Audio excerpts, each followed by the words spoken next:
Mateo 4:19.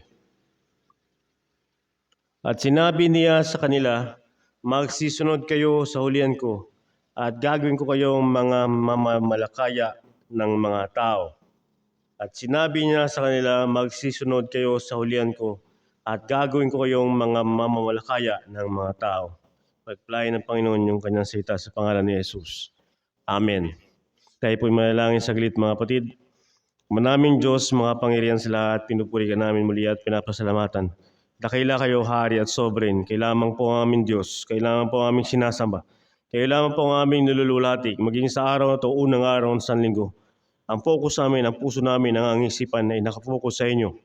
Kayo, O Diyos, na siyang Hari ng buong universe, lahat ng bagay nasa inyong kontrol. Patawarin niyo po kami, O Diyos, sa mga pagkakasala. Linisin niyo po kami, O Diyos, sa iyong mga salita, Panginoon. Sanctify niyo po kami gamit ng iyong salita at sa tulong ng Espiritu Santo. Pagpalain niyo po kami ngayong hapon ng mahalagang mensahe. Makuha po ng lahat kami yung mga nakamalagang aral. Magpatibay ito sa aming pananampalataya. Magpalakas sa buhay bilang mga Kristiyano. We pray, Lord, bless po pong simbahan sa pagpapatuloy sa pananampalataya. Maging sa mga gawain ngayon sa Baras. Dalangin namin ang pati yung blessing. Pastor Jerby sa pangaral. Sa mga nagtuturo sa mga bata through good news, bless you po, we pray yung preaching na yung salita. Tumimo to sa puso at isipan ng mga kapatiran doon at maging ng mga kamiyembro namin na kasama sa gawain doon. Sapagkat ang mensahe para sa lahat, para mapagtibay, kumilos ang yung spirito sa bawat isang mga mananampalataya. Bless you po, we pray. Ang mensahe ngayong gabi, bless you po, maging ang pagsamba. Sapagkat kami, O Diyos, ay hindi karapat-dapat, kundi dahil lamang sa iyong biyaya kami nakakalapit sa trono ninyo. Bless you po ang pananambahan ngayong hapon. Turuan niyo po kami, Espiritu Santo, sapagkat hindi namin nalalaman ang aming mga buhay. Tulungan niyo po kami, malaman namin ang kalooban niyo sa araw-araw bilang mga Kristiyano. Salamat po.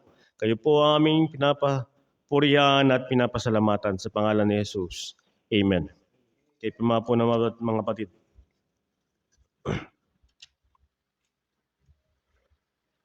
Ang talata po natin ng text binigay ay Matthew 4:19. Ito po yung madalas nang ginagamit sa mga soul winning conference. Hindi po ito binibigay na pang-regular na Sunday. At kadalasan mga Baptist, hindi na po pinupukusan yung bagay na tungkol sa kaligtasan o salvation. Sinasabi ng maraming mga ngaral, hindi na yan ay basic lamang, yan ay mga fundamental. Kaya kung ano-ano lang mensahe marinig sa pulpito. Pinapangaral sa maraming Baptist paano yumaman yung mga membro. Paano maging magagaling na tao sa lipunan yung mga membro. Paano maging kilala yung mga Kristiyano. Paano magtagumpay ang mga Kristiyano sa panahong ito. Pero sa totoo lang, ang mensahe ng Bible ay walang iba kundi ang gospel ni Kristo. At yun ang dapat pa rin marinig sa ating mga simbahan. Yun ang dapat natin na-expect ng mga membro sa mga pulpito.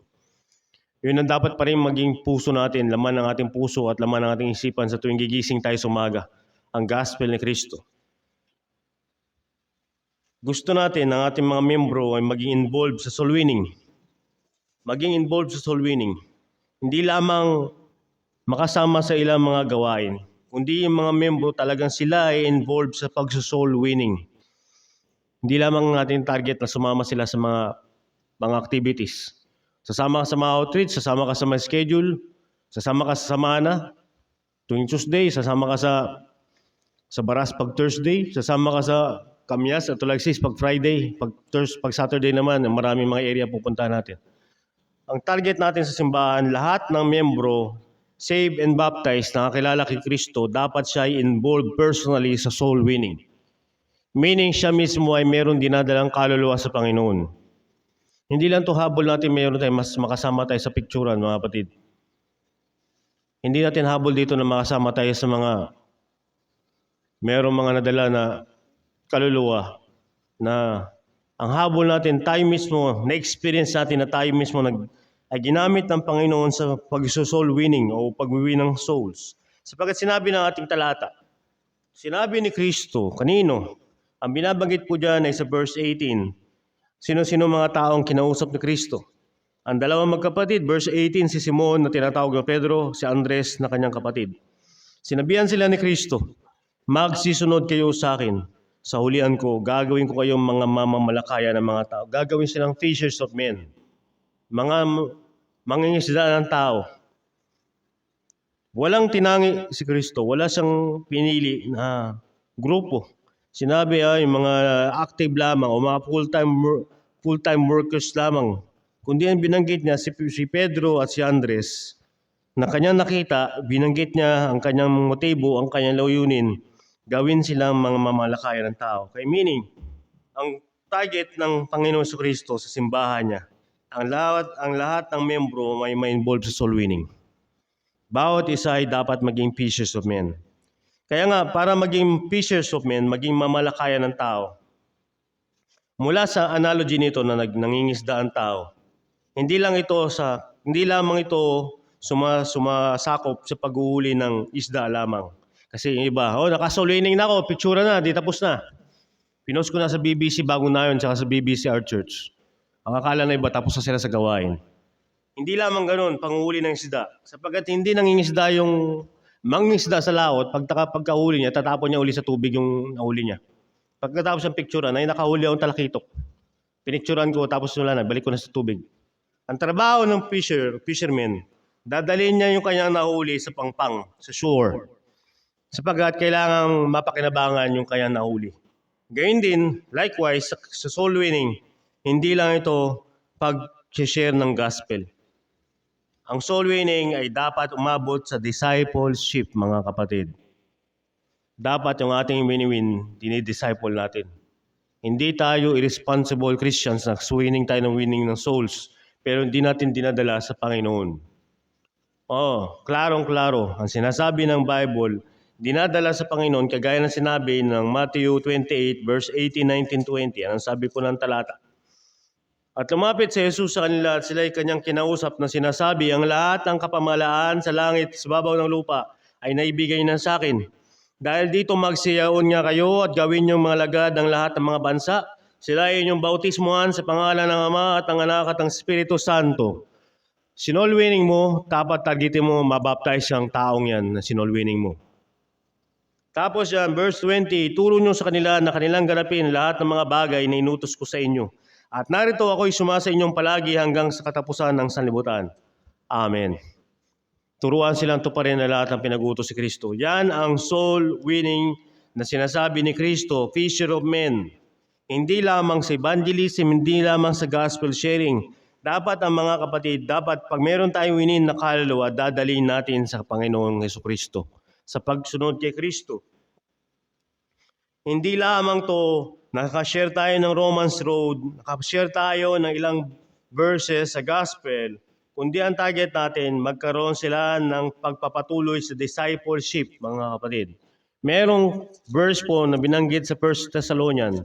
Anong sinabi ni Pablo sa mga Kristiyano sa Thessalonica? Pagkaligtas ba nila, tapos na ang Panginoon sa kanila? Anong ginawa o anong nangyari sa mga Kristiyano sa Thessalonica? 1 Thessalonians chapter 1, verse 8, 9, 10. Dapat ito pong mangyari sa ating mga win-win, mga kapatid. Ito dapat ang ating target. Hindi lamang mapapunta natin si Tatay Ireneo sa simbahan, kundi may plano ang Diyos kay Tatay Ireneo at sa lahat ng ating dinadala sa Panginoon sa simbahan ito. Kahit yung mga young people na dinadala natin sa iba't ibang area, kahit yung mga young people sa Manalite, ang target natin dapat mangyari sa kanila yung binabanggit ni Kristo sa Matthew 28 verse 18, 19, 20 at saka itong binabanggit ni Pablo sa 1 Thessalonians chapter 1. Ano ba ang nangyari sa mga Kristiyano rito sa Thessalonica? Sabi ng talata, verse 8, sapagkat mula sa inyo'y nabansag ang salita ng Panginoon, hindi lamang sa Macedonia at Akaya, kundi sa lahat ng mga dako na tanyag ang inyong pananampalataya sa Diyos. Dapat makikilala na mayroon siyang faith sa Panginoon. Ano pat kami ay wala nang kailangan magsabi pa ng anuman. Di ba? Sapagkat sila rin ang nagbalita tungkol sa amin kung paano nangapasok kami sa inyo, paano dumating ang gospel sa mga tao sa Thessalonica, kung paano nangagbalik kayo sa Diyos mula sa mga Diyos-Diyosan. Dapat yung gospel sharing natin tatalikod sa pagsamba nila sa Diyos-Diyosan. Hindi yung mga soul winning natin. Nasa Katoliko pa rin, nasa maling simbahan pa rin, mga kapatid. Hindi ganun ang ating target. Nagwiwin tayo para magkaroon sila ng tunay na simbahan ng Panginoon Kristo. Hindi tayo hasik ng bini na parang wala na tayong pakailam. Hindi ganoon ang sower of the seed. Ang naghahasik ng lambat naman, ang fisherman, pagkahuli niya, dadalhin niya sa pangpang yung kanyang nahuli. Anong dapat mangyari sa isang convert o believer? Dapat siyang tumalikod sa pagsamba sa Diyos-Diyosan. Dapat niyang talikuran yung mali niyang pananampalataya. Ano pa? Sabi diyan, kung paano nagbalik kayo sa Diyos mula sa mga Diyos-Diyosan. Ano naman natin Diyos-Diyosan? Marami tayong verse diyan, Psalms 115.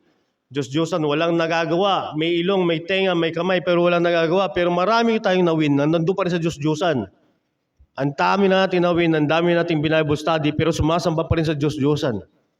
Nandun pa rin yung mga sinasamba nila sa mga bahay nila at hindi sila nare-reforma. Hindi sila nadadala talaga sa Panginoon.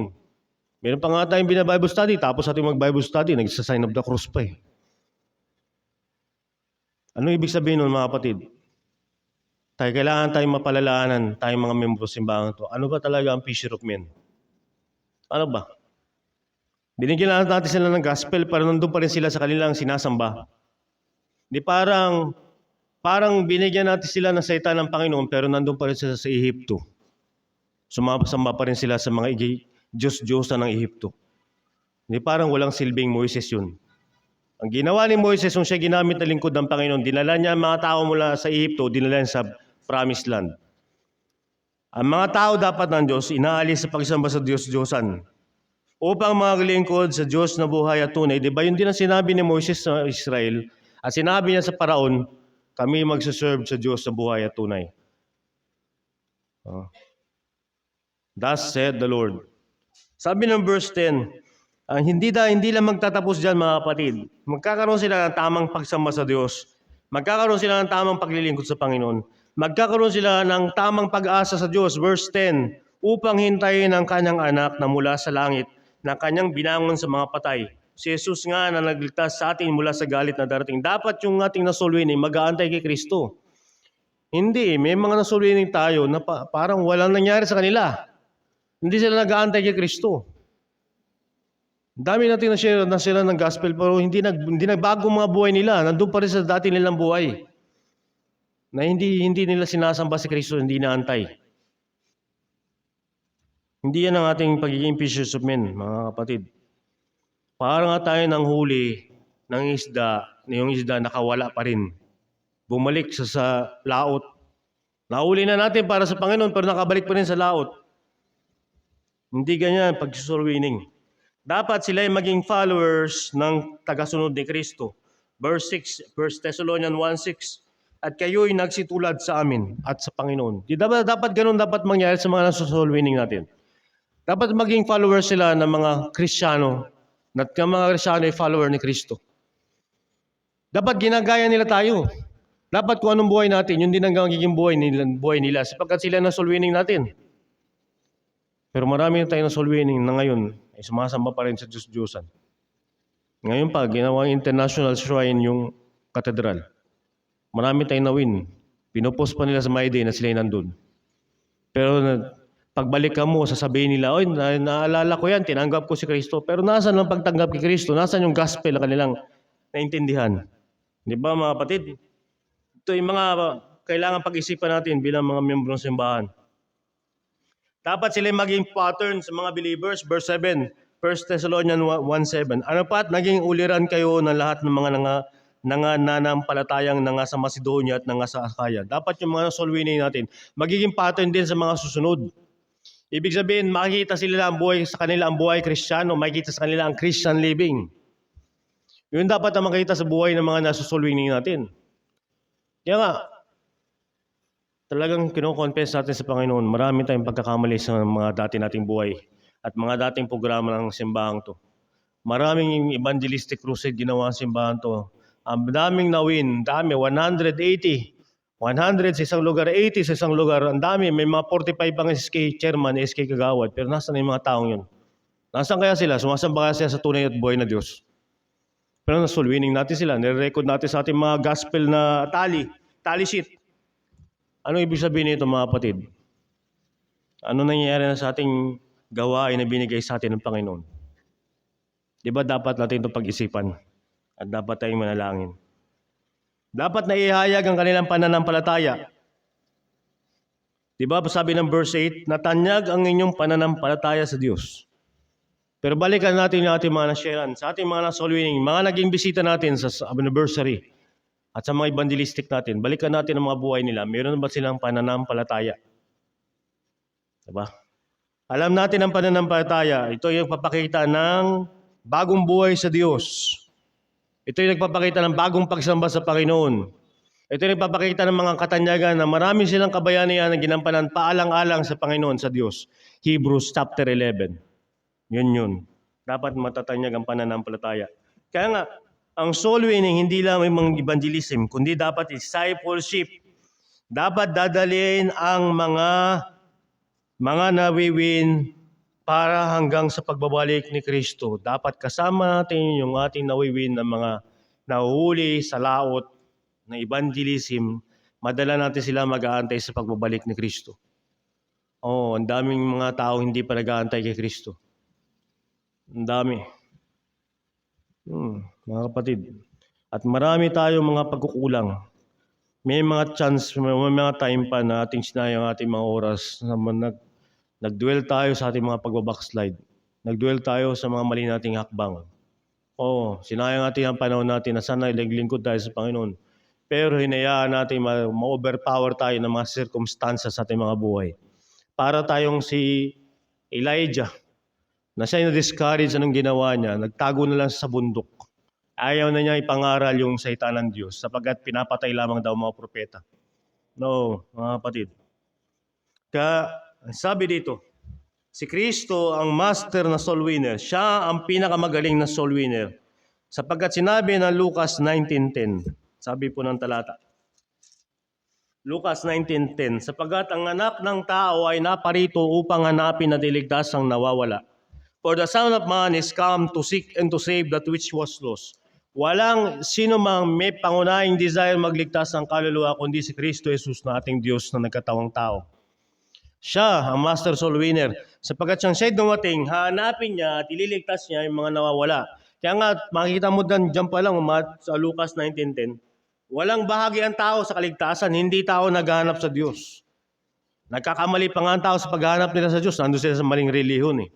Sa kakahanap nila sa reliyon, sa kakahanap nila sa Diyos, na mali sila. Nabulag sila ng Diyos ang sanlibutang ito. 2 Corinthians 4 verse 4. Binubuksan nila ang mga Biblia nila pero hindi nila maintindihan ang Bible nila. Matatagal din kami nag-practice ng Pentecostal. Matatagal din kami Katoliko ang pamilya namin. Pero hindi na may maintindihan ng Bible. Binubuksan namin to parang comics lang. Parang mga kwento sa comics. Ginamit ko pa nga ito pang Bible quiz. Doon sa Sunday school namin sa Pentecostal. Tama yung sinabi ni Pastor Jervis. Kasama pa nga siya doon sa tinuturuan ko noon. Pero hindi namin maintindihan yung mensahe ng gospel. Sapagkat sinabi ng 1 Corinthians 2:14, the natural man receiveth not the things of God. Hindi maintindihan ng natural na tao ang salita ng Diyos. Sapagkat ito, maintindihan mo lamang to pag tinulungan ka ng Espiritu Santo. Maunawaan mo Ebanghelyo pag tinulungan ka ng Espiritu Santo. Kaya nga, sabi dito, si Kristo ang master soul winner. Papansinin mo yung Lucas 19:10, siya ang anak ng tao, siya ay naparito. Anong trabaho niya? Hanapin. Siya ang nakakaalam, mga kapatid, kung sino ang diligtas. Siya.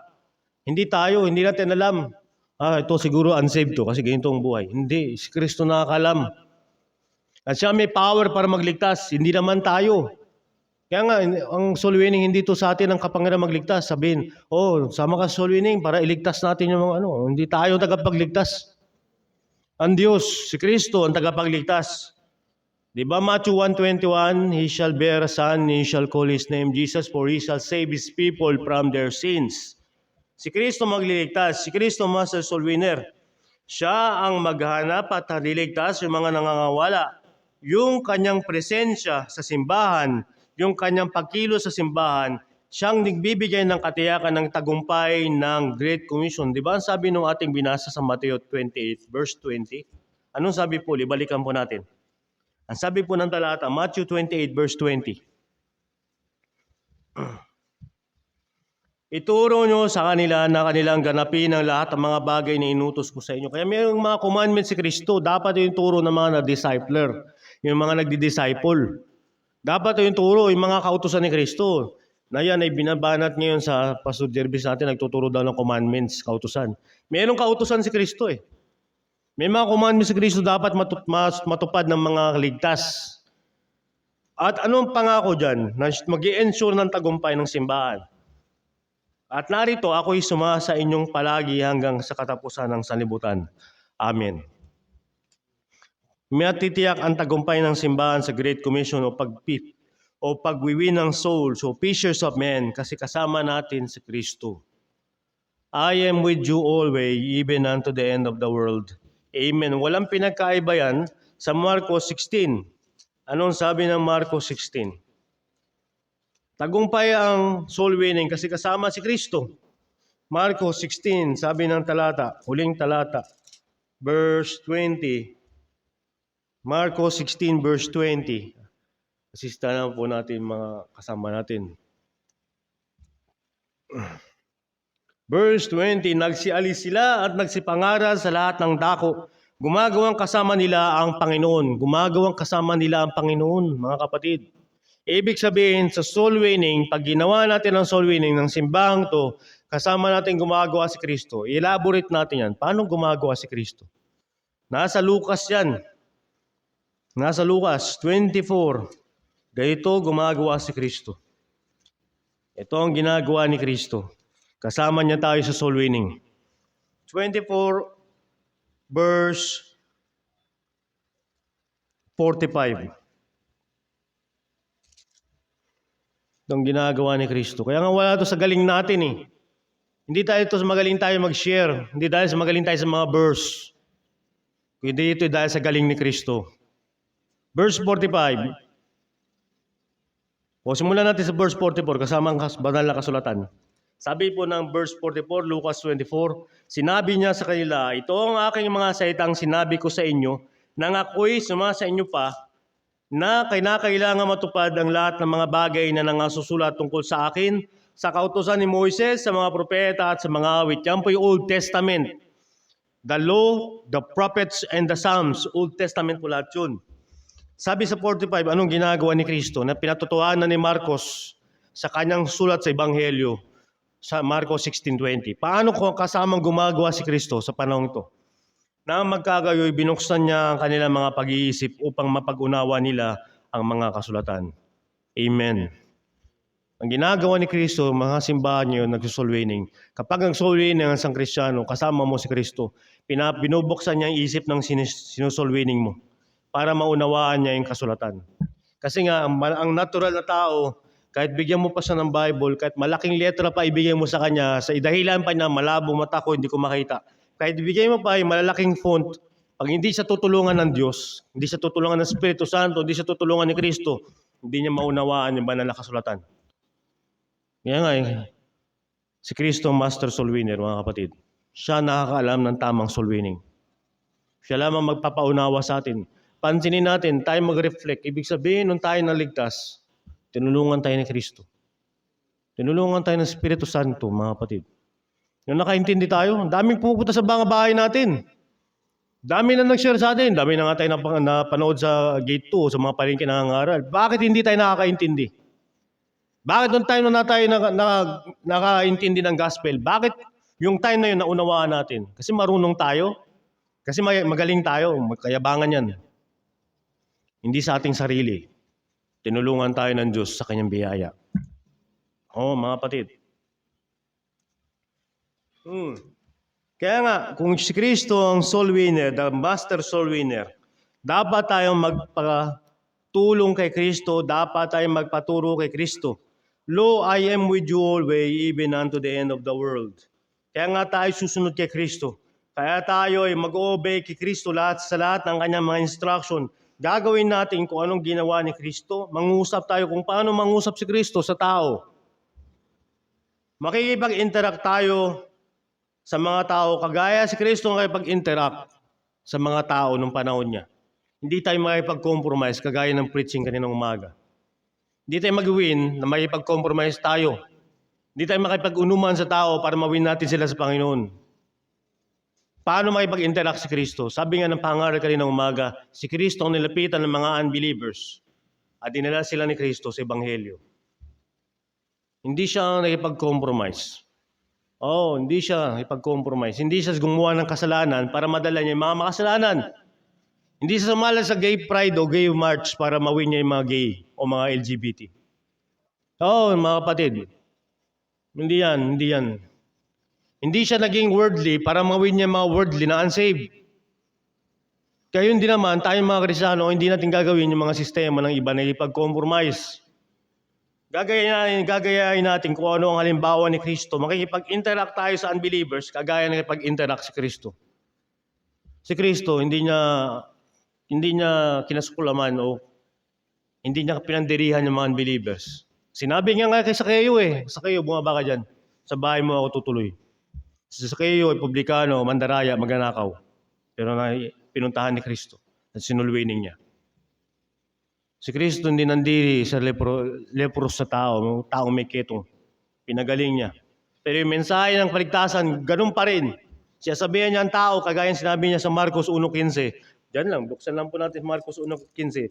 At sinasabi na ganap na ang panahon, malapit na ang karera ng Diyos. Kayo'y magsisi at magsisampalataya sa Ebanghelyo. Diyan pa rin ang ating mensahe, mga kapatid, hanggang sa panahon to. Hindi nagbabago ang ating mensahe, kagaya ng mensahe ni Kristo.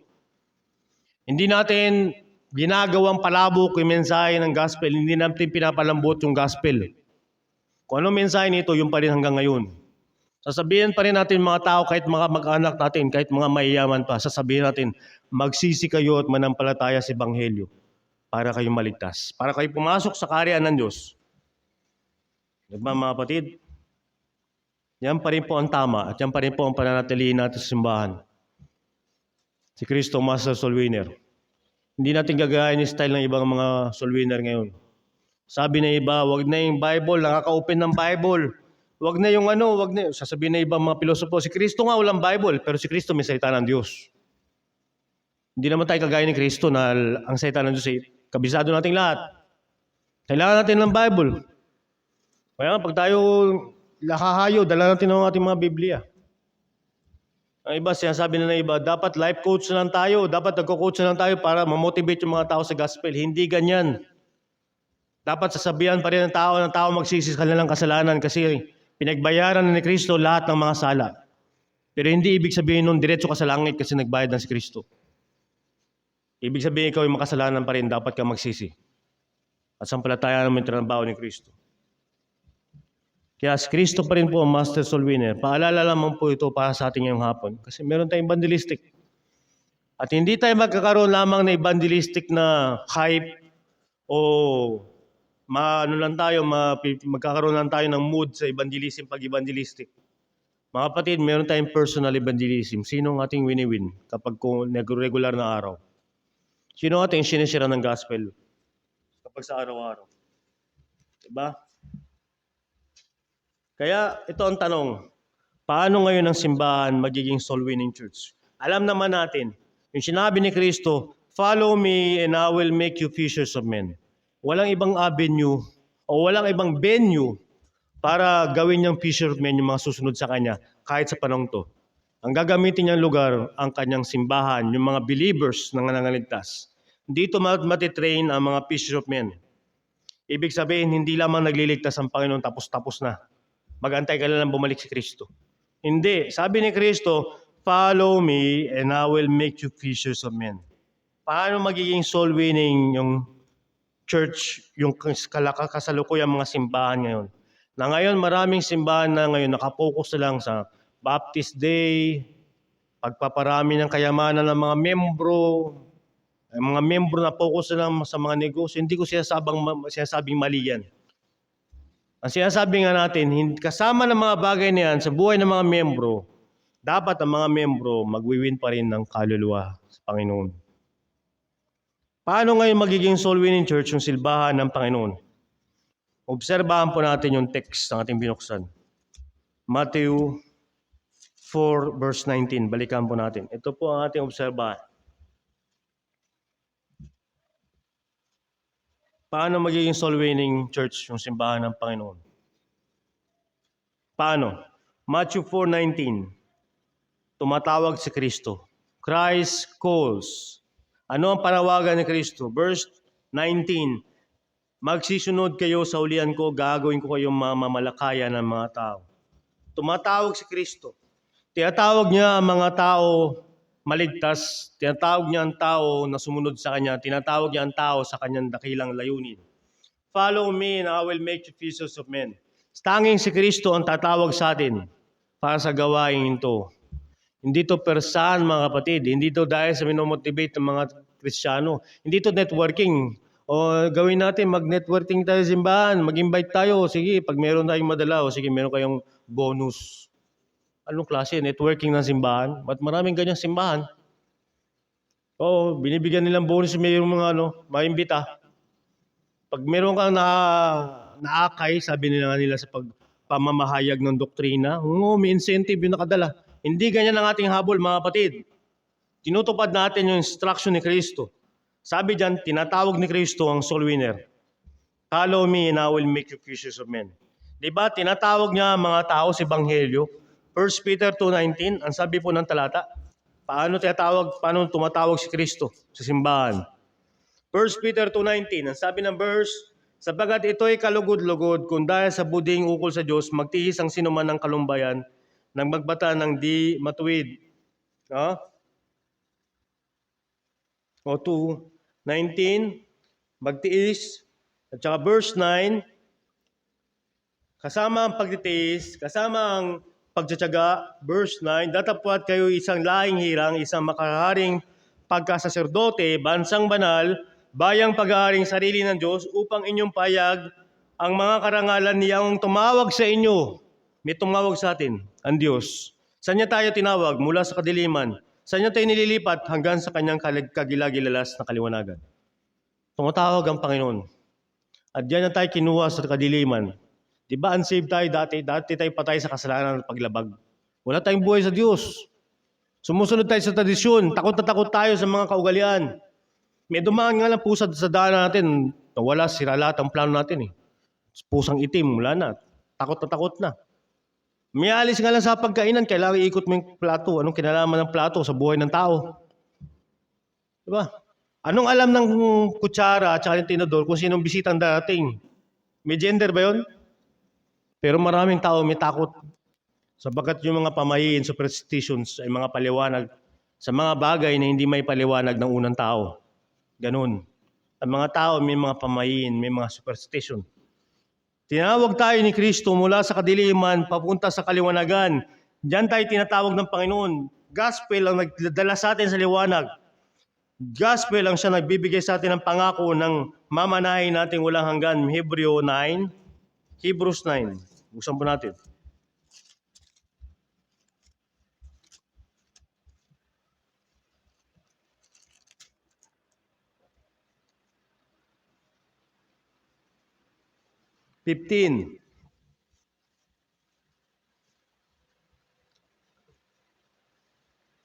Hebrews 9:15, dahil dito siya ang tagapamagitan ng isang bagong tipan upang sa pamamagitan ng isang kamatayan na ukol sa katutubos ng mga pagsalangsang si Kristo nagtubos sa atin. Si Kristo tumubos ng ating mga kasalanan. Nasa ilalim ng unang tipan, ang mga tinawag ay magsitanggap ng pangako ng manang walang hanggan. Diyan tayo tinawag, mayroon tayong mamanahin sa Diyos walang hanggan sa kalangitan. Yan ang mga blessing na mga tinawag ng Panginoon. At tinatawag niya tayo sa pamamagitan ng gospel, 2 Thessalonians 2:14. 2 Thessalonians 2:14. Sa kalagayang ito ay tinawag niya kayo sa pamamagitan ng aming ebanghelyo upang magkamit ng kalawalatian ng ating Panginoong Jesucristo. Paano natin i-expect yung glorification ng katawan natin? Maliban na tayo maligtas muna sa pamamagitan ng tinawag tayo ni Kristo sa pamamagitan ng gospel. Tinatawag niya ang mga tao sa kaligtasan by the gospel. Walang ibang paraan na tinatawag ng Panginoon. Kagaya ng dalawa, yung magkapatid, si Andres at si Simon. Di ba tinawag sila ni Kristo? Bagamat sila yung mga nakakapakinig na ng mga pagtuturo, si Andres, follower niya ni John the Baptist. Pero kailan lang nila naintindihan yung gospel nung dumating ang tagapagligtas ng Mesiya, ang Messiah. Di ba? Tinatawag niya ang tao by the gospel. At tinatawag niya yung mga taong to by the gospel para maging mga santo, Romans 1:7. Romans 1:7. Sabi po ng talata, sa lahat ninyong nangasa Roma, mga iniibig ng Diyos, tinawag ng mga banal, called to be saints, sumainyo nawa ang biyaya at kapayapaang mula sa Diyos, na ating Ama at Panginoong Jesucristo. Tinawag para maging santo. Yan na lang ginawa ni Kristo. Hindi tayo kagaya ng mga turo ng iba, ang santo nila, bato, kahoy, rebulto. Ang santo, yung mga niligtas ni Kristo, yung mga pinabanal ng Diyos. Yung mga santo, yung mga transform ni Kristo mula sa panloob hanggang sa panlabas, mamumuhay sa kabanalan. Di ba sabi ng Hebrews 2:14, follow peace with all men and holiness, without which no man shall see the Lord. Yun ang buhay ng mga ligtas. Yun ang buhay ng mga tinawag ng Panginoon. Yun ang mga santo. Kaya nga, kung tinatawag ng Panginoon yung mga ligtas, tinawag niya ito para sa kanyang layunin. I will make you fishers of men. Tumatawag si Kristo. Kahit nga ngayong oras ito, at sa maraming mga simbahan nag-gospel, tumatawag si Kristo sa Ebanghelyo. Pag hindi mo pa naintindihan yung gospel, pag hindi mo pa naintindihan yung kaligtasan ng kaluluwa mo, baka rin nadala ka lang ng hype. Maring nadala ka lang ng mga gospel sharing o good news class, maliit ka pa. Pero kung hindi mo pa naintindihan ng gospel, hindi ka pa tinatawag ni Kristo mula sa kadiliman. Nasa kadiliman ka pa rin ngayon. Bakit? Yun yung dahilan, bakit may struggle sa'yo? Bakit may struggle ka sa pamumuhay sa kabanalan? Ba't kasi sabi mo, ang hirap pamuhay bilang Kristiyano? Ang hirap maging banal, ang hirap gawin yung tama. Gusto kong bumait pero hindi ko magawa, sabi ng Romans. Paano mangyayari yun? Malibang tawagin ka ng Diyos sa gospel, malibang tawagin ka ng Diyos sa kaligtasan, hindi ka talaga matatransform. Maaaring nung nasa good news class, Sunday school, baka nagtaas ka lang ng kamay kasabay ng maraming bata. Dapat naintindihan mo, tinawag ka ng Panginoon. Kung tinawag ka ng Panginoon, narinig mo tinig ni Kristo, sinabi niya sa'yo, sumampalataya ka. Ikaw maliligtas. Sabi ni Kristo, ang tinig ni Kristo, magsisi kayo at sampalatayan ng Ebanghelyo. Pero hindi mo naintindihan yan, maraming ganyang baptist. Baptist sila pero hindi ligtas. Yun ang dahilan struggle. Ba't kayo walang desire sa fishers of men, di ba, nagawain? Pansinin mo, tanungin mo ang sarili mo, mag-reflect ka. Ba't wala kang desire para dalhin sa kaligtasan yung kakilala mo, yung barkada mo? Ba't ayaw mong share ng gospel? Ba't ka nahihiya? Bakit hindi mo madala sa yung bisita mo para sa evangelistic sa April 28? Bakit nagdududa ka? Ililista mo lang mga pangalan sa simple maliit na papel, ibibigay mo rito. Kasi sa totoo lang, hindi mo naman in-approach yung tao. Ba't wala kang desire? Malibang hindi ka tinawag ng Panginoon sa kaligtasan, wala ka magkakaroon ng desire para maligtas yung iba. Mga kapatid, totoo yan. Bakit? Ba't ka magliliwanag kung walang liwanag sa'yo? Ba't ka magkakaroon ng share ng gospel o magkakaroon ng desire na maligtas yung kapwa mo kung ikaw din mismo, nagdududa ka nga sa kaligtasan mo? Papagamit mo ba yung sabon na hindi mo ginamit? Sasabihin mo sa kapwa mo, maganda yan. Pero ginamit ng kapwa mo na allergy siya. Hindi mo paniwalaan yun, hindi mo bibigyan ng tamang, hindi ka magiging credible na mag-share ng bagay sa kapwa mo. Gayon din ng taong hindi talaga soul winner. Gayon din ang taong hindi soul winner na wala sa ugat ng pagiging tinawag ni Kristo sa kaligtasan. Paano ka magiging soul winner kung wala ka naman talagang buhay kay Kristo? Di ba? Let your light so shine before men that they may see your good works and glorify your Father which is in heaven. Matthew 5:16. Paano mangyayari na mananaga ng good works? Kung sasabihin mo Kristiyano ka, o adult ka, o intermediate ka, o young people ka, gawa ng kasamaan, pero sasabihin mo, let your light so shine before men. And glorify your Father which is in heaven by your good works, puro bad works ginagawa mo. Hindi to pananakit, mga kapatid. Ito'y salita ng katotohanan. Paalala to sa atin. Paano tayo magkakaroon ng desire maligtas yung kapwa natin? Ang dami natin kamag-anak, di tayo putok sa buho. Di tayo inaarawan, naulanan, tapos sumulpot ka na lang dyan, wala kang kamag-anak.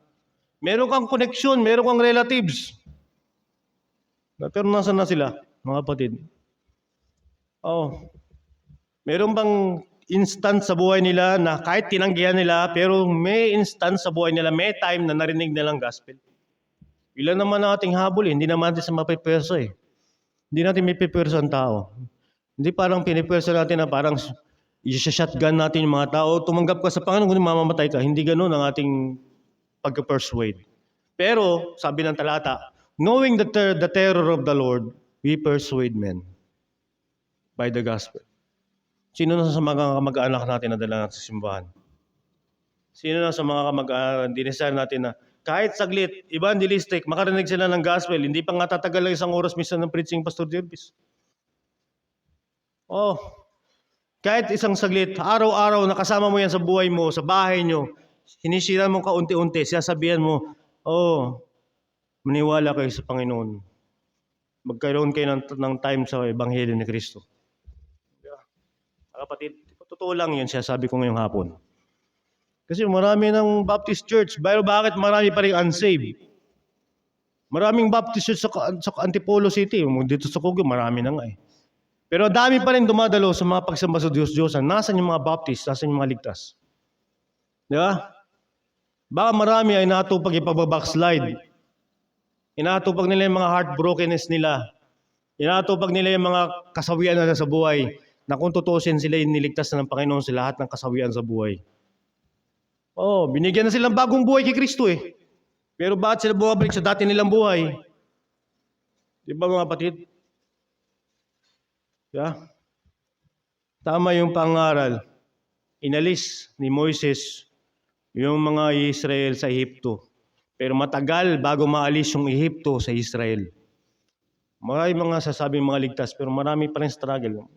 May papaliwanag yan mamaya. Paano gagawin ng Panginoon dyan? Pababayaan ba ng Panginoon yung mga kalagayan natin ganyan? Totoo yung mga struggle na ganyan, mga kapatid. Pangalawa, paano magiging soul-winning church, yung church ng Panginoon? Christ leads. Nangunguna ang Panginoon. Sabi niya, follow me. Sumunod kayo sa akin. Magsisunod kayo sa akin. Paano ang pagsunod kay Kristo? Paano? Simulan natin. Follow all what Christ commands. Di ba masabi ng Matthew 28:19, naligtas ka. Di ba naligtas ka by the gospel? Go ye therefore and teach all nations. O naligtas ka by the gospel, ginawa kang disipulo, anong dapat mong gawin? Pagpabautismo ka. Matthew 28:19, dahil dito magsiyaw niya kayo, magawin niyo mga lagad ang lahat ng mga bansa. Sila inyong bautismuhan sa pangalan ng Ama, ng Anak, ng Espiritu Santo. Hindi ito inuutos sa inyo ng Baptist na simbahan. Inuutos ito Kristo sa lahat ng mga sumasampalataya. Magpabautismo kayo. Pero bakit parang mahina na tayo sa ganyang bagay? Dami na natin soul winning pero hindi na mabaptize. Ilang buwan na tayong walang baptism, mga kapatid. Humihina ba tayo sa pagpapersuade? Baptist tayo. Hindi tayo mga Pentecostal, hindi tayo mga ibang simbahan na walang baptism sila. Pagka-share lang, bahala na mamuhay sa kasamaan yung na-sharean nila. Hindi ganoon. Part ng Great Commission ang baptism. Gawin silang alagad, sumunod sila sa bautismo.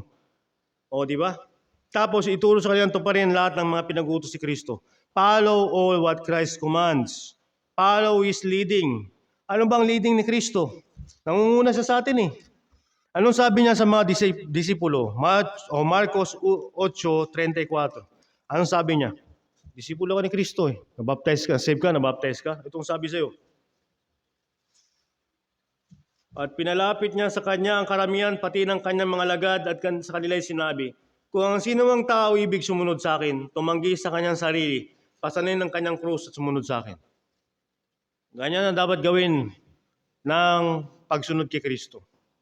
Hindi madali, talagang mahirap mga kapatid. Hindi madaling sumunod kay Kristo. Hindi kagaya ito ng turo ng mga ibang mga simbahan, mga CCF, kung ano mga simbahan, kung ano mga simbang sumulpot lang dyan. Ang pagiging disipulo ay may kahirapan, may sakripisyo at may struggle.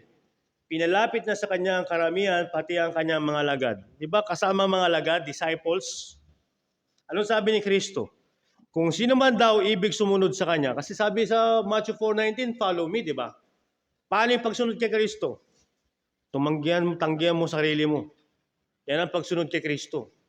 Mahirap yung mga Kristiyano na susunod kay Kristo pero sila pa rin nasusunod sa buhay nila. Panginoon mo si Kristo pero Panginoon ka pa rin ng buhay mo. Master mo si Kristo pero master ka pa rin sa lahat ng decision making mo. Hindi ganun, mga kapatid. Sabi diyan, tanggihan mo sarili mo. Pasanin mo yung sarili mong krus. Pasanin mo yung sarili mong binubuhat ng mga burden. At marami tayong krus sa pananampalataya. Minsan sarili natin mga physical carnality. Minsan yung mga tao sa paligid natin, mga unsaved. Minsan yung mga problema natin na dinidil ng Panginoon sa atin, nire-reforma, mga attitude, character, mga wrong practice, mga wrong system ng buhay natin. Di ba dapat yan mas masagot ng Panginoon? Sa paanong paraan?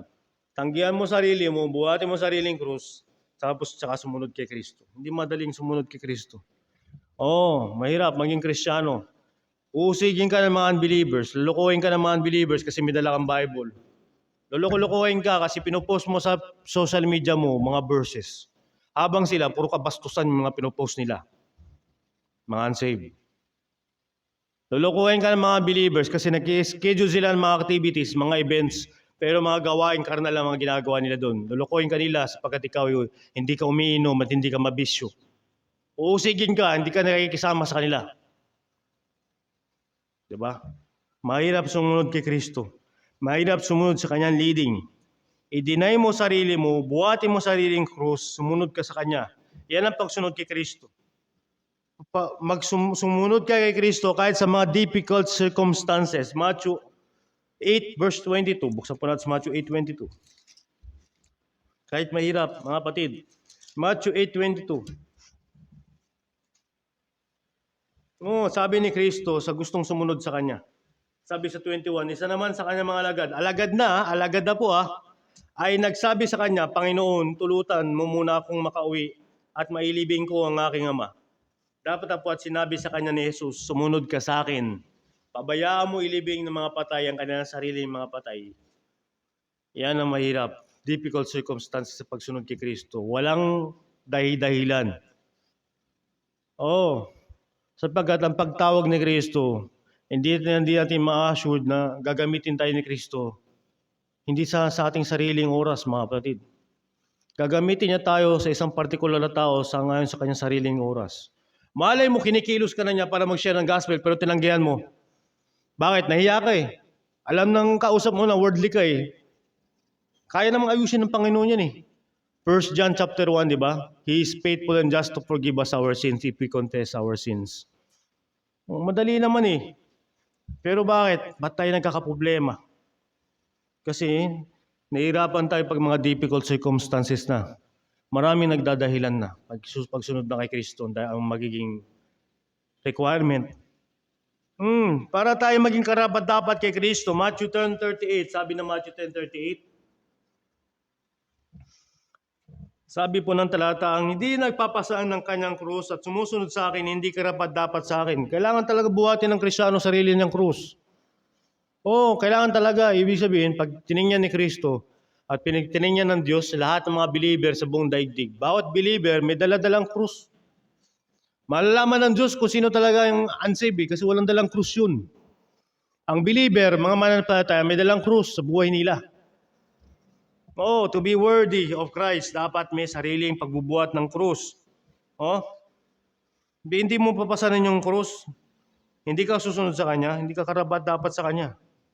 Kaya nga, yung mga sasabihan pa lang natin naligtas ka na, magpabautismo ka na, hindi, pag-isipan ko muna. Alam na natin kaagad, hindi karapat dapat kay Kristo. Sapagkat sila na binago ng Diyos yung isip at puso, Ezekiel 36:25-26, nilalagyan niya ng Espiritu at mananaan ng Espiritu sa taong yaon para sumunod sa lahat ng panuntunan ng Diyos. Ezekiel 36:27, kaya simpleng bautismo masusunod ng taong converted talaga. Hindi dahil sa ginusto niya, hindi dahil sa, gusto na magpabautismo, sarili kong pasyan. Tinulungan ng Diyos mga sumusunod sa bautismo. Tinutulungan ng Diyos. Sundan mo si Kristo, sumunod ka kay Kristo kahit katumbas pa nito ay mga material na bagay. Matthew 19 verse 21. Sabi po ng Matthew 19 verse 21. Sinabi sa kanya ni Jesus, kung ibig mong maging sakdal, humayo ka, pagbili mo, tinatangkilik mo, ibigay mo sa mga dukha, magkaroon ka ng kayamanan sa langit, pumarito ka, sumunod ka sa akin. Yan ang paraan ni Kristo para ma-save yung mayaman, di ba? By the gospel. Pero ang sinabi niya, sumunod sa Kanya. Magkaroon ng pananampalataya sa Kanya. Tanggihan na lahat yung kanyang dating pinag-aasahan. Tanggihan lahat ang kanyang pinagtitiwalaan. Magkaroon siya ng lubusang pagtitiwala kay Kristo.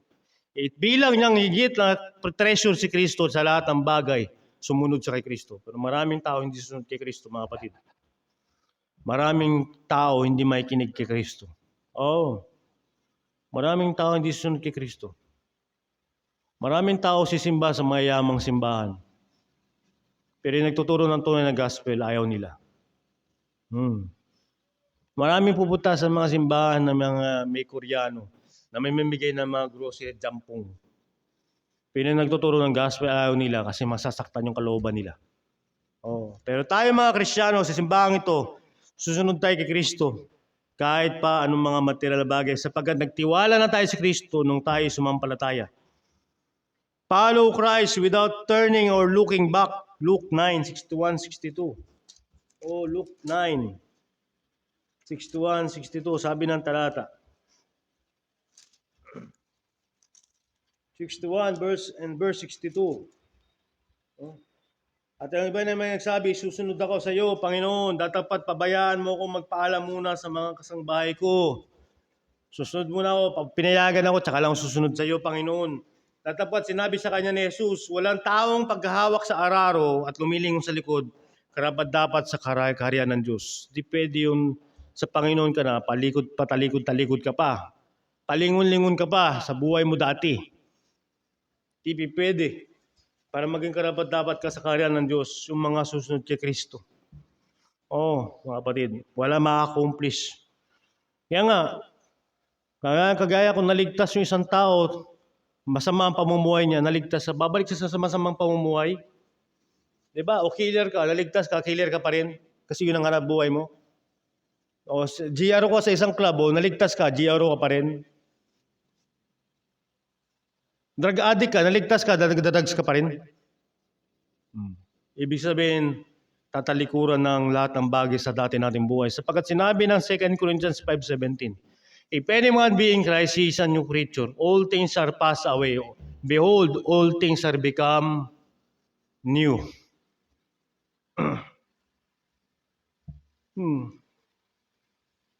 Mga kapatid, ang tupa ni Kristo, susunod kay Kristo. Kaya tunay na magiging fisher of men, yung mga tunay na tupa lamang ni Kristo. John 10 verse 4. Sabi po ng talata. John 10 verse 4, pagka nailabas na niya lahat ng sariling kanya, pinangungunahan niya sila at nagsisisunod sa kanya mga tupa sapagkat nakikilala nila ang kanyang tinig. O ganun mga kapatid, sino may kinig kay Kristo? Ang tupa lang ni Kristo. O diba? John 10:27, ang sabi ng 27, dirinig na aking mga tupa ang aking tinig at sila ay aking nakikilala at sila ay nagsisisunod sa akin. Sino makakasunod sa instruction ni Kristo sa Matthew 4:19, follow me? Yung tupa lang ni Kristo. Kaya kung lahat ito ay tupa ni Kristo, lahat ay tupa ni Kristo, hindi imposible sa atin na mag-soul winning. Hindi imposible sa atin mag-personal evangelism, mga kapatid. O kahit sa sarili mong tahanan, kahit mag-isa ka na lang, bibigyan nga ng pagkilos ng Espiritu Santo. At ang saitanan Diyos na nanatili sa iyo, bibigyan nga ng boldness para mag-share ng gospel kahit mag-isa ka na lang. O. Hindi man sila makikinig, kahit hindi man sila makinig sa gospel, if they will hear, we share the gospel. If they will not hear, we show them the gospel. Ipakita natin sa pamumuhay natin yung ebanghelyo ng Kristo. Oo, mga kapatid. Ipakita natin. Dahil tayo mga lingkod ng Panginoon, susunod tayo sa Panginoon. John 12:26, sabi po ng talata. John 12 verse 26. Kung sino mang tao ay naglilingkod sa akin, sumunod sa akin. At kung saan ako naroon, doon naman doroon ang lingkod ko. Kung ang sino mang tao ay maglingkod sa akin, siya ay pararangalan ng Ama. Di ba sabi, sino mang tao maglilingkod sa Kanya, sumunod sa Kanya. Ibig sabihin, lot ng sumusunod sa Kanya, sa Kanyang panawagan, sa Matthew 4:19, mga servants yun ni Kristo. Kung tayo servant si Kristo, hindi tayo higit sa ating amo, hindi tayo higit sa master. Sumusunod tayo sa instruction ni Kristo, mga kapatid. Pangatlo, Christ will. Kalooban niya, I will make you. I will make. It is God's intention na tayo maging soul winner. Kalooban ng Diyos yun. Kalooban ni Kristo. It is God's will. Una, Christ call. Pangalawa, Christ lead. Pangatlo, Christ wills. Kung yun ang pangunahin yung intensyon. Kung ating desire na mag-soul winning sa isang araw, kinilos lang tayo ng Panginoon. Di ba sabi ng Pilipos 2.13? Anong sabi po ng Pilipos 2.13?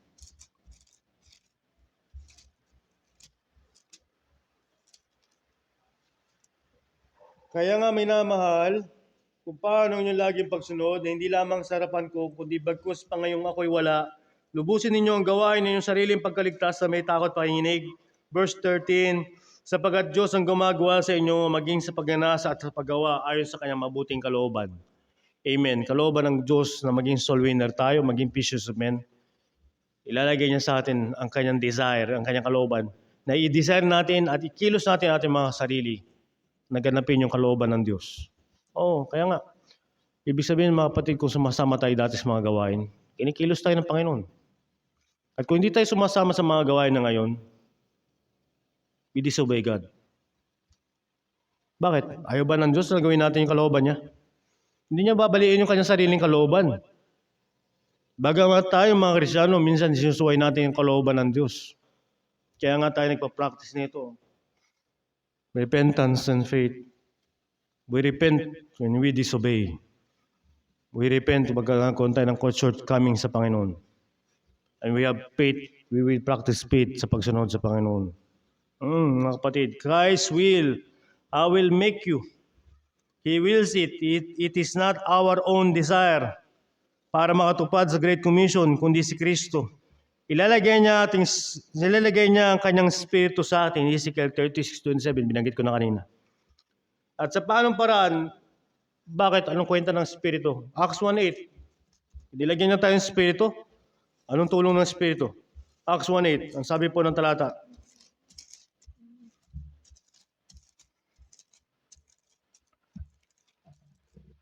Datapot tatanggapin ninyo ang kapangyarihan pagdating sa inyo ng Espiritu Santo. Kayo'y magiging mga saksi ko sa Jerusalem at sa buong Judea at Samaria hanggang sa kauli-uli ang hangganan ng lupa. Paano ma-accomplish maging effective witness? Di ba? By the power of the Holy Spirit na ibibigay niya sa mga believers. Kaantay pa ba natin ang Holy Spirit? Mag-practice pa ba tayo ng Pentecostes? Hindi. Ephesians 1:13, nung sumampalataya tayo, nananahan ng Espiritu Santo sa atin. Siniliwan na tayo ng Espiritu Santo, nananahan na sa atin ng Espiritu Santo. Kaya yung mga dahilan, ba't pag tayo nagkakasala, nababagabag tayo eh. Pansinin mo, pag gumawa ka na hindi tama, magsinungaling ka sa Diyos. Babagabag ka. Magsinungaling ka sa pastor. Tingnan mo, mapanatag ka. Tago ka ng tago. Di ba? Iiwalay ka sa fellowship kasi hindi tama ang ano mo eh. Hindi tama ang lakad mo sa Panginoon. Because the Holy Spirit is within us. When He will come, He will reprove the world of sin, of righteousness, of judgment. Diba? Yan ang gawa niya eh. Nandito siya sa atin. Kung siya nanaan sa atin, kaya tayo kikilusin niya para ganapin natin yung kalooban ng Panginoon sa Kristo. I will make you sa pamagitan ng Espiritu. He will give us His Spirit. He will build this church by this Spirit. He will build His disciples. Diba sabi ng Matthew 16:18, And I say unto thee, thou art Peter, and upon this rock I will build my church. Anong sabi ng Philippians 2:13? It is God which worketh in you both to will and to do His good pleasure. Anong sabi ng Ephesians 4? Buksan po natin si Ephesians 4. Anong sabi? Ephesians 4, verse 3. Pagsakitan ninyong ingatan ang pag-isa sa Espiritu sa tali ng kapayapaan. Verse 4, may isang katawan, isang Espiritu. Kung ang Espiritu nananaan sa believer, nananaan sa church, anong gagawin niya sa church? Ephesians 4:11. Pinagkalooban niya mga iba na maging mga apostol, mga iba'y propeta, mga iba'y ebangelista, mga iba'y pastor, mga guro, sakdal mga banal sa gawaing paglilingkod, sa katitibay ng katawan ni Kristo. Di ba spiritual gifts ang galing ang buhat sa Espiritu? Di pag nanaan ng Espiritu Santo sa iyo, magkakaroon ka ng spiritual gifts mga kapatid. Para maglingkod ka sa Panginoon. Para gawin mo yung part mo sa perfecting of the saints, para maglingkod ka sa katitibay o sa paglilingkod, work of the ministry, para mapatibay mo ang katawan ni Kristo. Kaya yun ang dahilan na niloloob ni Kristo na maging fishermen tayo, nilagay niya tayo sa simbahan. Gagamitin niya yung mga taong may spiritual gifts para pangaralan tayo. Sige, gawin mo. Huwag kang dumalo. Pabayaan mo pagdalo mo. Tingnan mo, magamit ka sa soul winning. Sige, huwag kang mag-prayer. Huwag kang mag-devotion. Putulin mo ang communication mo sa simbahan. Tingnan mo kung may desire ka soul winning. Hindi ka namin paniwalaan. Sasabihin mo sa amin, oh, mga kapatid, may desire ako mag-soul winning. Soul winning ako dito. Pero putol ang communication mo sa church mo. Paano ka na pagmiministra ng Espiritu Santo, di ba? Paano ka naabot ng church? Paano ka natuturuan ng mga spiritually led na tao na may spiritual gifts na nagpapatibay ng simbahan? Di ba sabi ng 13, hanggang sa abutin nating lahat ang pagkakaisa ng pananampalataya at sa pagkakilala sa anak ng Diyos, hanggang sa lubos sa paglaki ng tao, hanggang sa sukat ng pangatawan ng kapuspusan ni Kristo. Huwag na tayo maging mga bata na nahahapay ng iba't ibang hangin ng doktrina. Kundi, sabi ng verse 15, kundi sa pagsasalita ng katotohanan na may pag-ibig, mangagsilaki sa lahat ng mga bagay sa Kanya na siyang Pangulo sa mga tuwid bagay si Kristo. Mag-grow dapat ng church sa paanong paraan. Ginagawa niyang fisher of men na lahat ng mga ligtas at baptized at nilalagay niya sa church para maturuan ng mga taong may spiritual gifts. Sige, huwag pigilan mo yung ministry ng pastor sa'yo.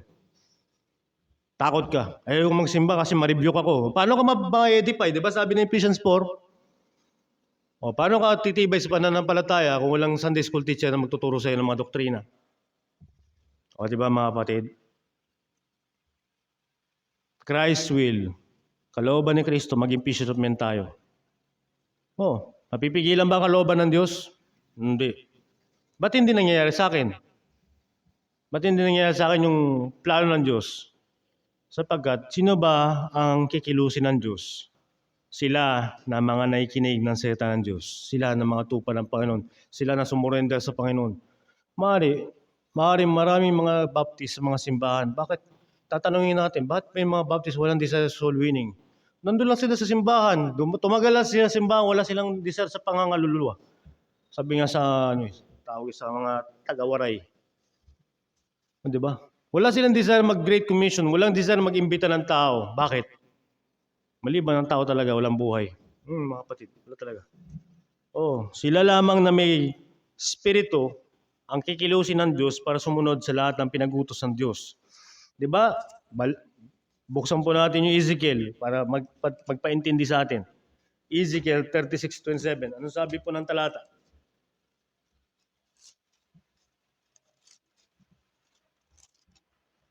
At aking ilalagay ang aking espiritu sa loob ninyo at palalakarin ko kayo ng ayon sa aking mga palatuntunan at inyong iingatan ang aking mga katulan at isasagawa. Di ba? Bakit ka may desire mag-soul winning? Bakit ka nababagabag? Pag may gawain ka sa Panginoon, hindi mo magawa. Di ba? Bakit ka babagabagin? Yung dinidisciple mo, hindi na mo nababalikan. Meron kang siniran, pero pinabayaan mo. Pero bakit ka dumating ang time, may kumikilos sa'yo, may nag-uudyok sa'yo, mayroong sumusugat sa budhi mo, sabi sa'yo, nagkukulang ka. Di ba yan ang spirito? Hindi naman yan tayo ginagawang zombie, mga kapatid . Buhay pa rin tayo sa ating mga sariling desisyon . May sarili pa rin tayong pag-iisip . Pero pag nilagyan tayo ng spirito ng Diyos, gagawin na tayong masunuring mga Kristiyano. 36 verse 27. Di ba? Palalakarin ko kayo ng aking mga palutuntunan. Iingatan nyo ang aking mga katulan na isasagawa. Yun ang dahilan, bakit talaga may bagong buhay ang Kristiyano. Bakit talaga siya magkakaroon pag naintindihan niya yung sovereign na gawa ng Diyos. Hindi dahil sa pinipersa siya. Hindi dahil sa kung ano mga pamamaraan. Hindi sa kung ano mga pakulo ng simbahan. May mga pabingo, may mga bonus. Hindi. Kundi dahil sa gawa ng Espiritu sa mga ligtas. Yun ang dahilan. Yun ang dahilan. Huwag mong gawin yung gawain mo. Hindi ka kailangan i-message ng pastor. Kasi mismong Espiritu nasa iyo na magre-remind sa iyo. No. Kagaya ng sinabi ni pastor kanina ng piliwanag niya, yung kinento niya. Minsan hindi na natin kailangan magsalita. Yung mga kapatiran natin nakikita natin gumagawa sa gawain, kagaya naman gumawa sa Manalite, tapos may mga kapatiran doon nagkukulang. Yung mismong gawain lang nila ang mangungusap na sa mga nagkukulang. Kasi may Espiritu Santo eh. Oo, may Espiritu Santo. Oo, papalalahanan ka.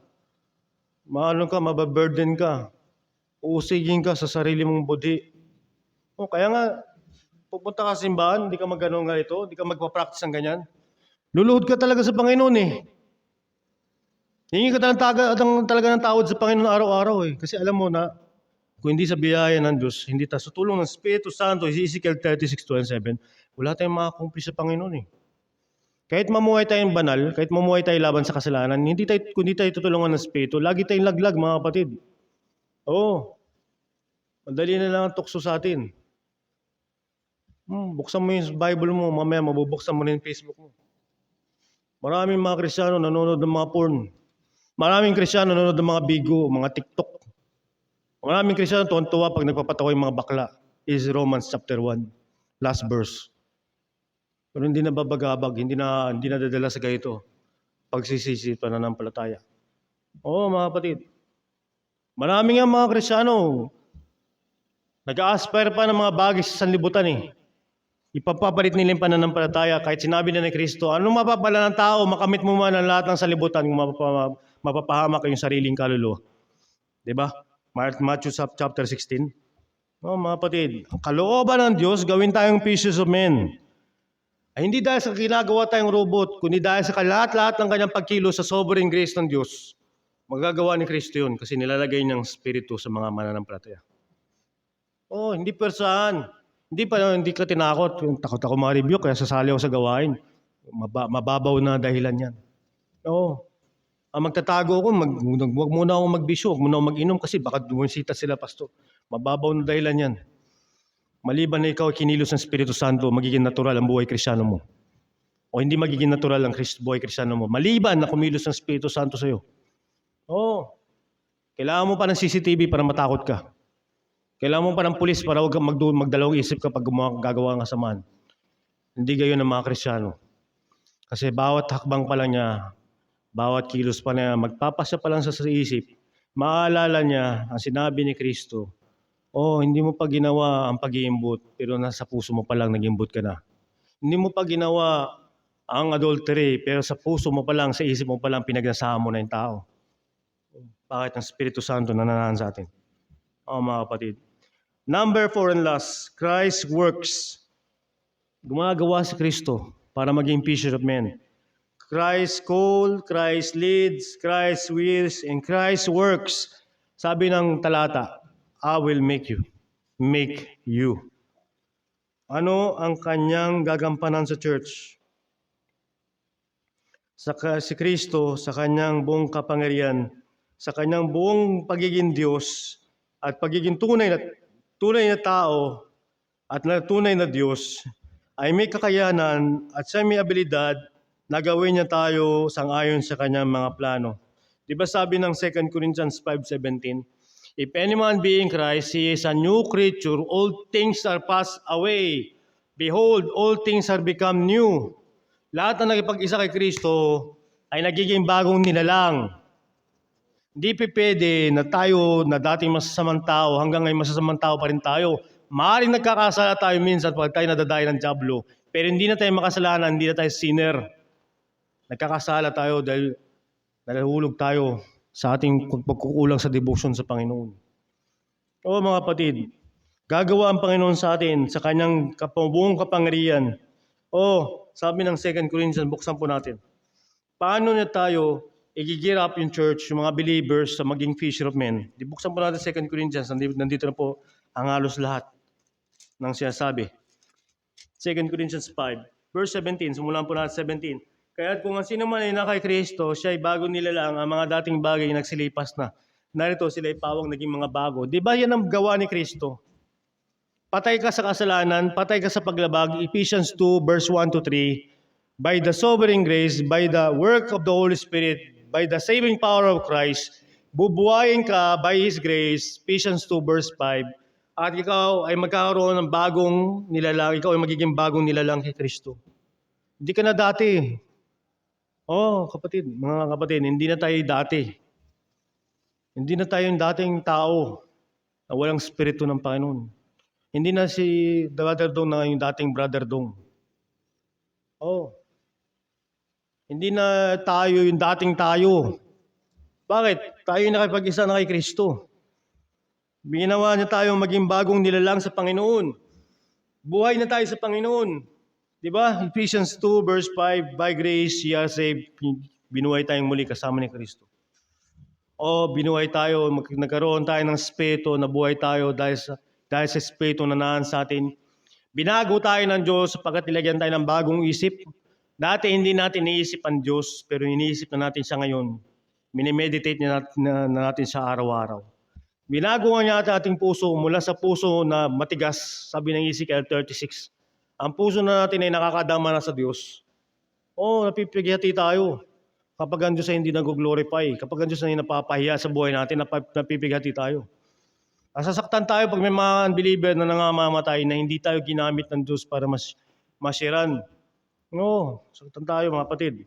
Mababagabag tayo, may mga kakilala tayo sa community, family, relations natin, mga kakilala natin, namatay, hindi natin na-share ng gospel. Babagabag tayo, masaktan tayo. Pero dahil ang Diyos gagawa sa atin, dahil tayo bagong nilalang, bibigyan niya tayo ng bagong ministry. Verse 18, datapwat ang lahat ng mga bagay ay pawang sa Diyos na pinakipagkasundo tayo sa Kanya rin sa pamagitan ni Kristo. Binigay sa amin ang ministeryo sa pagkakasundo.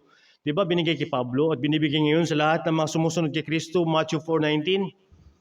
The ministry of reconciliation. Bakit? Di ba? Sabi ng Romans 1:18, ang puot ng Diyos na hayag mula sa langit laban sa lahat ng kalikuan at kasamaan ng tao. Anong gagawin ng mga ligtas? Pabayaan natin yung mga unsaved. Sabihin natin, let them burn. Let them burn in hell. Di ba? LGBT. Let gays burn in hell. Ganun ba ang attitude natin? Di ba binibigyan tayo ng gawain ng Diyos? I-reconcile yung tao sa Diyos, ang Diyos na banal, ang tao makasalanan, hindi pwede magkasundo. Walang shadow of turning sa kanya, hindi siya mangungonsente, mga kapatid. Hindi niya kukonsintin yung pagiging masama ng tao. Hindi kagaya ng turo ng mga CCF, GCF, tsaka ng mga kung ano-ano mga fellowship dyan. Diyos ay pag-ibig, tatanggapin niya lahat ng makasalanan sa kanya. Hindi ganun ang turo ng Bible. Diyos ay banal. And God is angry with the wicked every day. Dadali niya makasama sa impyerno. Salmo 9:17. And all the nations that forget God. Kukonsintihin niya yung masasama. Hindi niya gagawin yun. Anong gagawin niya? Christ, the mediator of the New Testament. Tutubusin niya ang tao sa kanilang pagiging makasalanan. 1 Timothy 2:5. At ililigtas ang tao sa lahat ng puot ng Diyos, si Kristo ang pampalubag-loob. Anong gagawin ng mga Kristiyano? Dadalhin nila yan. Yan ang ministry of reconciliation. Dadalhin yan. Ipapangaral si Kristo ang tagapamagitan. Hindi si Kibuloy, hindi si Soriano, hindi ang iglesia ni Kristo ang tagapagligtas. Si Kristo lang. Hindi ang simbahan ng Katoliko. Kasi kung ang simbahan ng Katoliko tagapagligtas, ba't kailangan yung tradisyon? Ba't kailangan yung magisterium? Ba't kailangan yung sakramento? Pero sinabi lamang ng Acts 4:12, walang ibang pangalan binigay sa silong ng langit sukat ikaliligtas. Si Kristo lang. Pero maraming baptist na inggit sa Katoliko. Minamaydi pa yung Katoliko. Simbahan ng Katoliko. Hinayaan nila yung simbahan nila kasi maliit lang, tsaka mainit. Simbahan ng Katoliko, malamig. Pero mga dumadalo, walang buhay na walang hanggan. Mga kapatid. He gave us the new ministry, the ministry of reconciliation. At binigyan na tayo ng tools. Anong gamit sa ministry of reconciliation? 2 Corinthians 5:19. Anong sabi po ng 2 Corinthians 5:19? 2 Corinthians 5:19, sabi po ng talata. Sa mga tuwid bagay na ang Diyos kay Kristo ay pinakipagkasundo ang salibutan sa Kanya rin, na hindi binibilang sa kanila ang kanilang mga kasalanan. Pinagkatiwala sa amin ng saitan ang pagkakasundo. The word of reconciliation, saitan ng Diyos, the gospel. Yun ang dinadala natin. Hindi natin madadala ang tao sa encouragement, motivation. Hindi natin madadala sa buhay na walang hanggan. Ang sinishare natin ang gospel. Yung gospel na nakakasakit, mga kapatid. Yung gospel na nakaka-offend. Ang gospel na nakakadurog ng pusong matitigas. Ang gospel ni Kristo. Sabi ni Kristo, magsisi kayo. sa palataya ng Ebanghelyo. Maraming Baptist hindi na nagtuturo ng pagsisisi. Maraming Baptist yan, nagtuturo na yung pananampalataya, gawa ng tao eh. Di ba? Tinuturo natin, the word of reconciliation, yun ang tools sa gawain. Sabi ni Kristo, I will make you. Bibigyan sa atin yung kanyang gamit, His word, gospel. Anong ginagawa natin? Ni-meditate natin ang gospel. Inaalala natin yung salita ng Diyos. Diba, pag tayo napapalayo sa Panginoon, sabi ng kagaya ng prayer ni David sa Psalm 51, Oh, restore unto me the joy of thy salvation, the joy of my salvation. And renew a right spirit within me. Yeah. Diba, yan ang gawain. Yan ang gawain ng mga ginagawa ni Kristo, maging fishers of men. Hindi pwede maging fishers of men, yung nagpapabaya sa gospel. Nagpapabaya sa salita ng Diyos. Hindi magiging epektibong soul winner. Hindi mo maikayat yan sa testimony mo lang. Because God's word regenerates man. Ano sabi ng 1 Peter chapter 1? Ano nagre-regenerate sa tao?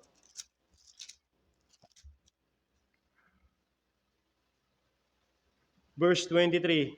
Yamang ipinanganak kayong muli, hindi sa binhing nasisira, kundi sa walang kasiraan, sa pamamagitan ng salita ng Diyos na nabubuhay at namamalagi. Amen. Yan ang gamit para maborn again ng tao, yan ang gamit sa gospel, salita ng Diyos.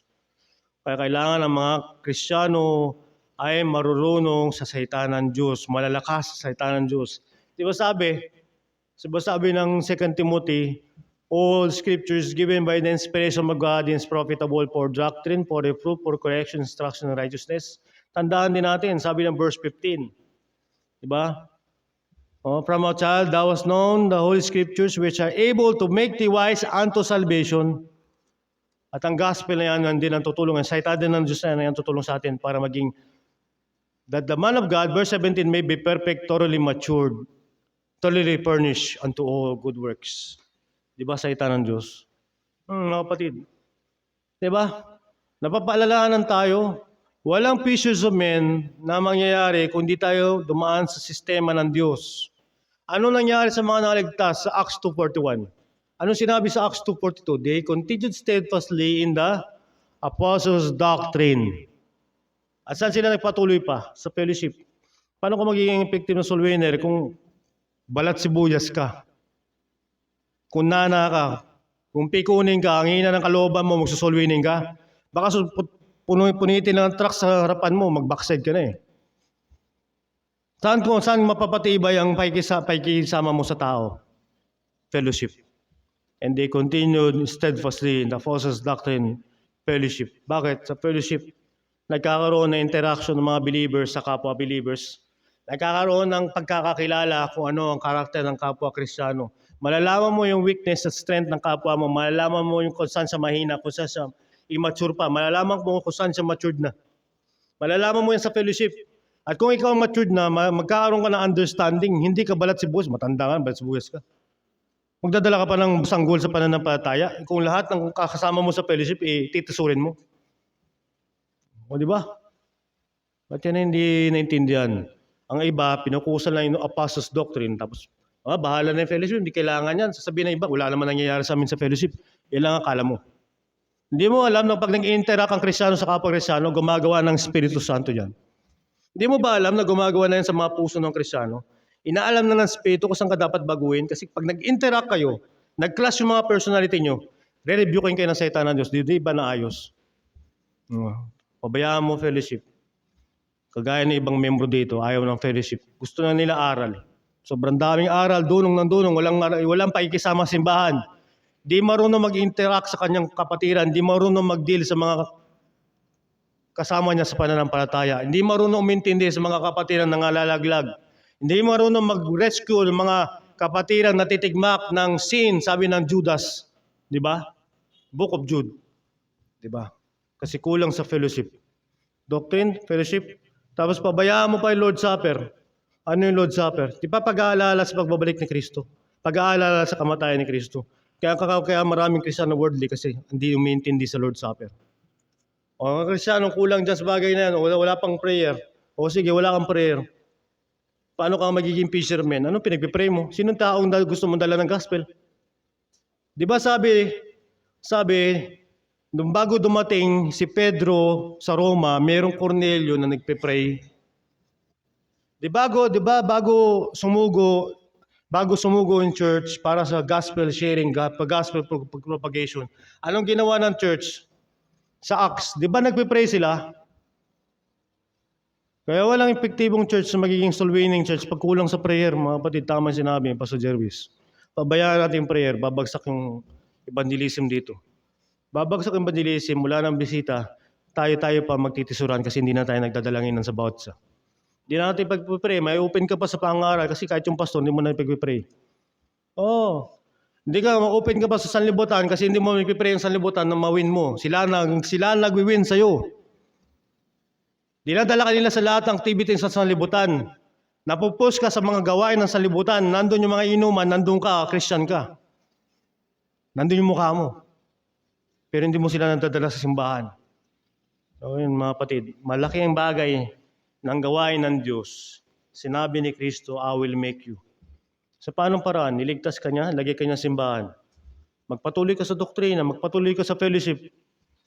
Kailangan marunong ka umintindi ng kapwa mo. Kailangan marunong ka uminteract. Kailangan nag-aantay ka sa pagbabalik ni Kristo.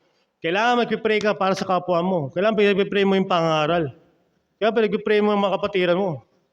Kaya magpipray mo ng sarili mo kasi minsan nagkukulang din tayo sa Panginoon.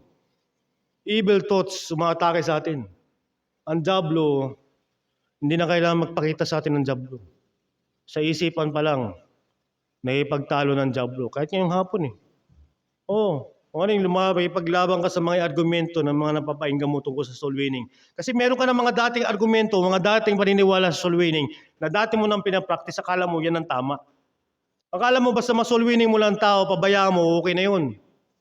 Akala mo basta mai-record lang sila sa guest card, tsaka decision card, tapos ka na sa gawain mo. Hindi ganun mga kapatid. Balikan mo yan. Dapat mabaptize yan. I-Bible study mo yan. Dapat makasama mo yan sa gawain. Dapat makasama mo yan mag-aantay kay Kristo. Diyan mo sa soul winning yung tao. Yun ang target natin kila Tatay Reneo. Habang may lakas pa, dapat makasama natin si Tatay Reneo hanggang bumalik si Kristo.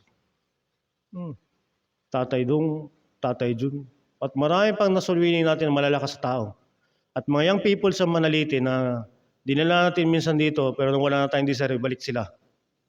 Dapat tayong magbalik tayo sa kakalooban ng Diyos. Salamat sa Panginoon, lagay sa desire sa puso. Kapatiran natin. Kasama natin si Tatay Romeo ngayong gabi.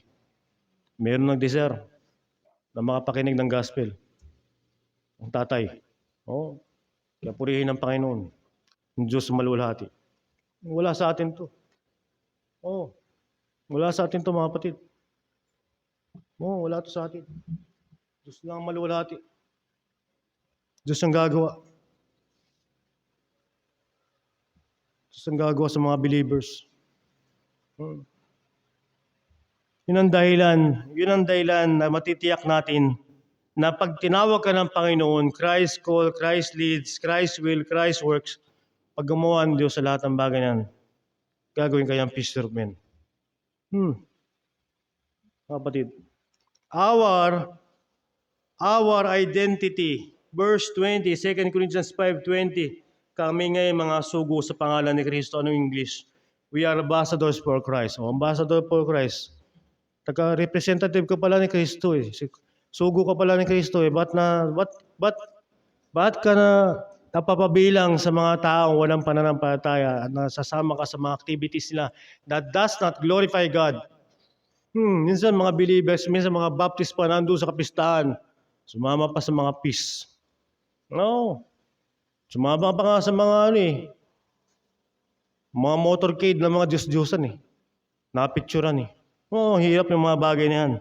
Tayo may identity. Anong identity natin? Tayo mga ambassador para kay Kristo. Representative tayo ni Kristo sa libutan to. Sugo tayo ni Kristo para iligtas ni Kristo yung mga tao. At dadalhin natin yung gospel. And last, our message. Merong tool. The word. Anong message? Verse 21. Anong message natin sa mga tao? Ang message natin sa mga tao, yaong hindi nakakilala ng kasalanan ay kanyang inaring may sala dahil sa atin, upang tayo maging sa Kanya katwiran ng Diyos. Ang mensahe natin, yung Kristo na unblemished, walang kasiraan, walang kasalanan, ay naging makasalanan para sa atin upang tayo, mga tao na dapat iligtas, maging katwiran ng Diyos sa pamamagitan niya. Yun ang message. Kaya tulungan tayo ng Panginoon, mga kapatid. Oo, magtulong-tulong tayo. Huwag natin pabayaan natin personal evangelism. Minawin tayo, dalhin natin si Evangelistic April 28, next Sunday. Oo, magtulong-tulong tayo sa gawain. O mga ladies, kagaya instruction pastor. O mga pangailangan para sa Evangelistic. Pagtulong-tulungan natin. Mag-pray tayo, mag-desire tayo dahil ang Diyos naman gumagawa niyan sa mga puso natin. Diyos naman talaga siyang gumagawa niyan sa atin. Follow me and I will make you fishers of men. Hindi sinabing, we will make us fishers of men. Christ, si Kristo lamang. Kaya dapat tayong sumunod. Dapat tayong magpasakop sa Panginoon. Dapat tayo by the grace, by the Spirit na gumagawa sa atin, hayaan natin na magpadausdos tayo sa lahat ng pagkilos ng Diyos sa buhay natin. Sumuko tayo sa paggawa ng Panginoon. Gagawin niya tayong mga fishers of men. Yung kulang sa atin, attitude, character, pupunuan niya sa atin yan eh. Di ba sabi ng Acts 2, nung sila nagpatuloy sa mga bagay-bagay na yaon, nagkaroon sila ng puso sa kapwa nila, binibenta nila ang kanilang pag-ari para sa kapwa nila. Sa simula ba, charitable sila? Sa simula ba, may concern sila sa kapatiran nila? Nagkaroon naman ng bunga ng gayon na nagpatuloy sila sa pagiging mga ligtas. Magpatuloy tayo sa program ng Diyos. Hirap yung soul winner na unholy. Hindi pwede yung soul winner na walang holiness. Hindi pwede yung Kristiyano na walang kaligtasan. Na may kaligtasan na wala namang kabanalan. Hindi pwede yun. Kaya nga, yun ang instruction simbahan natin, pinapaalalahanan lagi yung mga ligtas. Tayo mga Kristiyano, tayo mga ligtas. Tayo mga tinubos si Kristo. At gagawin ni Kristo ang kanyang plano sa kanyang simbahan sa mga tinawag niya sa kaligtasan. Hindi kanya niligtas para magantay lang sa pagbabalik niya. Hindi kanya niligtas para mapulang dyan. Marami pang taon dapat maligtas. Mga kapatid, dami natin kilala eh. Ang dami nakakakilala sa atin, and yet hindi nila kilalang Kristiyano tayo. Diba sa club nun? Ang dami nakakilala sa atin pero hindi nila kilala yung part na tayo is Kristiyano. Kailan nga, kagaya ng sinabi sa pangaral kanina, minsan nagkakabukingan lang pag tinutokso na tayo ng mga kakilala natin. Sumama ka sa namin, happenings. Tsaka mo sasabihin, Kristiyano ka. Kaya tulungan tayo ng Panginoon.